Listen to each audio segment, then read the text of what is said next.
Duration sum formulas are used for the purpose of summating two duration fields together or a duration field by a static number. These fields can come from either system duration fields, custom fields, or a static number you choose.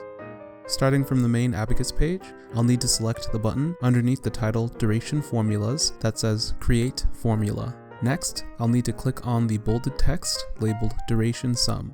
This screen is where I will edit the specifics of my formula. I'll need to give my formula a descriptive name. For my example, I want to calculate 2 hours after the original estimate for a ticket, as that is how long it will take to verify a product being shipped. I'll start by selecting the original estimate field for the field I want to add to, and I'll type out 2H, which means 2 hours, to the nearby text box.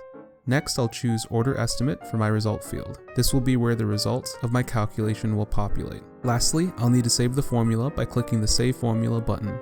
Next, I'll move on to creating an execution plan. I'll need to specify when I want the plan to execute the formula. For this example, I'll want that to be when an issue is created or when an issue is updated.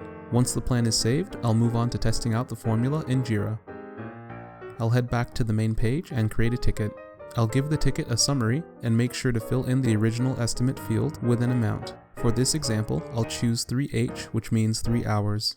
Once the ticket has been created, I can view it to verify that the order estimate field has now been filled with the result, that being 5H or 5 hours, a summation of 2 hours and the original estimate field.